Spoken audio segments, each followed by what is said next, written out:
Member साहब, आपका शुभ नाम क्या है? वार्ड नंबर क्या है? कहाँ के निवासी हैं? मैं सवासद मोहम्मद रेहान, वार्ड नंबर 13, मोहल्ला नवादा का निवासी हूँ। वार्ड नंबर 13 में साफ सफाई को लेकर क्या है पूरा मामला? साफ सफाई को लेकर मामला ये है कि जैसे कि रमजान मुबारक का महीने चल रहा, मैं ये देख रहा हूँ वार्ड नंबर 13 में ही ना, बल्कि मैं सरायतीन को और भी वार्डों में गया हूँ तो साफ सफाई मुझे अच्छी तरीके से नजर नहीं आई।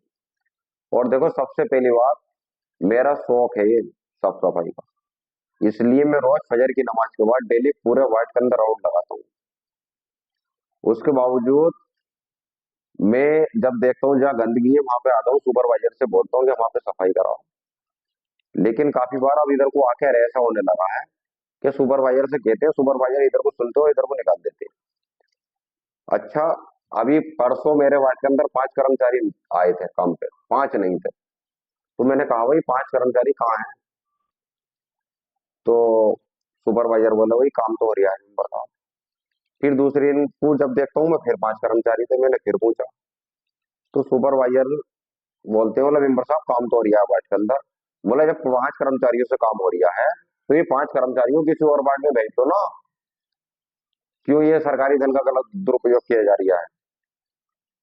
अगर 5 कर्मचारियों से तुम काम करा सकते हो तो इन्हें कहीं और भेज दिया जाए, शहर के अंदर जरूरत है काफी जगह पे।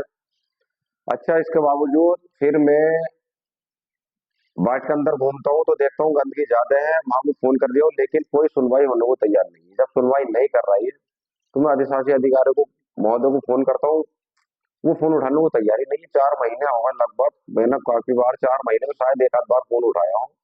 फिर मौके पे मैं मिला भी, और साहब से मैंने कहा भी इस बारी बात को, मैंने ये साहब फोन तो उठा लिया करो। बोला मीटिंग में, अगर मीटिंग में भी हो तो बात को फोन कर लिया करते हैं, एक दिन में नहीं कर रहा अगले दिन को कर लो, कम से कम पहुंच तो लो क्या समस्या थी। और समस्या को लेकर यह है कि वार्ड के अंदर मेरे 3 या 4 सारे नल होंगे पानी के, जिसमें 2 बेकार होंगे, 2 सही होंगे।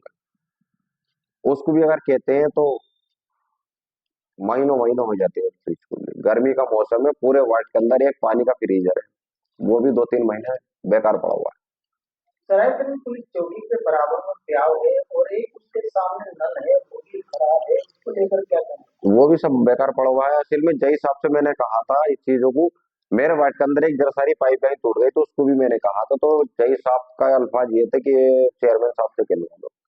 मैंने कहा, जय साहब इन छोटी छोटी बातों को हम चेयरमैन साहब से कहलवाएंगे, फिर आपका कुर्सी पे बैठने का सवाल क्या रह गया? हम जनप्रतिनिधि नहीं है क्या? हम वार्ड मेंबर नहीं है? हम नगर पालिका का हिस्सा नहीं है क्या? अगर आप इस चीज को मानते हैं कि साहब उनसे कहलवा के काम कराया जाएगा, तो ये राजनीति मेरी समझ से बिल्कुल बेकार है। क्योंकि जनता ने हमें चुना है, जनता ने हमारे ऊपर भरोसा किया है, हम जनता के भरोसे पर अगर अच्छे नहीं गुजरे तो बेकार है ऐसी राजनीति करना, नहीं करनी चाहिए ऐसी राजनीति। और दूसरी बात, मैं माननीय मुख्यमंत्री जी से कहना चाहता हूँ, जब ये लोग नगर पालिका के अंदर काम को सही तरीके से अंजाम नहीं दे रहे तो इन लोगों की भी जांच कराइए। क्योंकि पब्लिक जनता जो है वो नीचे से लेकर ऊपर तक इसी तरीके से भरोसा करी हुई है। वार्ड के अंदर मेंबर पर भरोसा करी हुई है, शहर के अंदर चेयरमैन पे भरोसा करी हुई है, विधानसभा के अंदर विधायक जी पे भरोसा करी हुई है पब्लिक। इसी तरीके से कहीं ना कहीं माननीय मुख्यमंत्री जी आप भी आते हैं, आपको पे भरोसा करी हुई है, क्योंकि ये पूरा उत्तर प्रदेश आप ही का है। और ये उत्तर प्रदेश के अंदर ही कहीं भी अगर इस तरीके का काम होता है तो उसमें बदनामी सर आपकी है। मैं इसलिए कहना चाहता हूँ कि ये नगर पालिका के अंदर, संबल के अंदर हमने काफी चीजों की कंप्लेंट की है, लेकिन आज तक उसकी कोई देख रेख नहीं। तो ये भ्रष्टाचारी है। भाई 10 कर्मचारी एक वार्ड के अंदर लगे हुए हैं, 5 कर्मचारी काम कर रहे हैं, 5 कर्मचारियों की तनख्वाह ऐसे निकल रही है, तो ये भ्रष्टाचारी है। भ्रष्टाचार बिल्कुल चरम सीमा पे है सर, इसकी जांच कराई जाए, इस चीज को देखा जाए। बारह वार्ड के अंदर पुलिस चौकी का एरिया है, 5-6 लाइटों को मैं 10 दिन से शिकायत कर रही हूँ बराबर, लेकिन नगर पालिका कहती है कि मेंबर साहब ये वाली लाइट नगर पालिका की नहीं है, ऐसी लाइट है उसकी नहीं है, या भी लाइट आई नहीं है, ये होली के बाद सही होंगी। बताओ, मेन रोड जो सराय तीन का बिल्कुल मुख्य पॉइंट है, पुलिस चौकी वाला रोड, ये है कि लाइट सही नहीं है, आप जाके देख सकते हैं। लाइट है 10 दिन से, मान लो रमजान से दूसरे तीसरे रमजान से ये बंद पड़ी है, आज तक बंद है, सही नहीं है। सभासद जी, आप मौजूदा सभासद हैं और मौजूदा समस्या होने के बाद अधिकारी आपका फोन नहीं उठा रहे हैं, चेयरमैन भी आपकी समस्या का निस्तारण नहीं कर रहे हैं।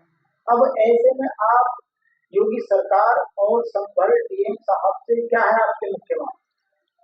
मेरा अपने यहाँ के जिलाधिकारी महोदय से निवेदन है कि नगर पालिका के अंदर जो भ्रष्टाचार चरम सीमा पे है, सर इसकी जांच कराई जाए, ताकि शहर का विकास जो है वो अच्छी तरीके से हो पाए। नगर पालिका के अंदर ठेकेदार है, जबकि रोड बनता है वो एस्टीमेट के हिसाब से बनता है। वार्ड मेंबर एस्टीमेट को बोलता है ठेकेदार से, तो ठेकेदार सीधा आरोप लगाता है कि मेंबर पैसे मांग रही है, एस्टीमेट दिखाने के लिए तैयार नहीं है। तो ये एक भ्रष्टाचारी है और क्या है। इन चीजों को रोका जाए, तो जनता का काम है अच्छे तरीके से काम किया जाए, ना कि मनमानी हो। चेयरमैन साहब की बात यह है कि हाँ भाई, छोटी छोटी बातों को लेकर हम चेयरमैन साहब से थोड़ी कहेंगे। ये नगर पालिका है, नगर पालिका के अंदर जो बाबू बैठे हैं थोड़े सारे काम के लिए, अगर हम बाबू से कहेंगे तो बाबू उस काम को क्यों नहीं कर रहे हैं। नगर पालिका के अंदर जन्म पत्री है, 1-1 साल हो गया लोगों को, स्कूल में एडमिशन का टाइम है, उनकी जन्म पत्री नहीं बन पा रही। ऐसी क्या वजह है साहब जो नहीं बन पा रही? सबसे जी आपने पिछले दिनों में शिकायतें भी नगर पालिका के खिलाफ की थी, आज तक कोई उस पर कार्रवाई नहीं हुई है। ऐसे में योगी सरकार से क्या मांग करेंगे आप? मैं यही कहना चाहता हूँ, जो भी अगर शिकायतें नगर पालिका के द्वारा की गई है, उन शिकायतों को देखा जाए। अगर वो गलत है तो उनके ऊपर एक्शन लिया जाए, और अगर गलत नहीं है तो हमने शिकायत करी है तो हमारे ऊपर एक्शन लिया जाए। और मैं ये पब्लिक ने चुना है, दूसरी बार मैं वार्ड मेंबर बना हूँ। मैं खुद इस बारी बात को कहता हूँ, अगर ये पब्लिक के काम मेरे माध्यम से नहीं हो पाए, जो मैंने पब्लिक का हक अदा नहीं करा, नहीं कर पाया मैं, अगर सुनवाई नहीं होती है, अगर मुझे जरूरत पड़ी तो मैं इस्तीफा भी दे दूंगा अपनी मेंबरी से, क्योंकि मैं ऐसा काम नहीं करता कि जिससे वार्ड की पब्लिक को परेशानी आए। अच्छा, आप इस्तीफा देने की बात कर रहे हैं, वो किस मामले को लेकर देने की बात कर रहे मैं इसी मामले को लेकर इस्तीफा देने की बात कर रहा हूँ। मुझे वार्ड की पब्लिक ने चुना है, जब वार्ड की पब्लिक का काम मेरे माध्यम से नहीं होगा तो फिर क्या जरूरत है मेरी पब्लिक को? हैं? अभी पिछले दिनों सराय सेनाई पुलिस के पास एक सड़क बनी थी, उस पर भी आपने आवाज उठाई थी, क्या कहें? मैं बोल तो रहा हूँ, ये कुछ नगर पालिका के अंदर जो ठेकेदार है, ये ऐसे ठेकेदार है, अगर इनकी जांच कराई जाए तो इन्हें फौरन ब्लैक लिस्ट करा जाए। कुछ ठेकेदार ऐसे हैं, लेकिन क्या है, ये ठेकेदार वो चापलूस ठेकेदार है, ये चेयरमैन साहब के पास भी और अधिशासी अधिकारी के पास भी जाकर ये बोलते हैं, अब बोले इसका काम करा रहा है ये तो विधायक जी का आदमी है, क्या इसका काम करा रहा है ये तो सांसद जी का आदमी है। ये शहर के चेयरमैन की छवि भी बेकार करने का काम इन्हीं लोगों का होता है। और ये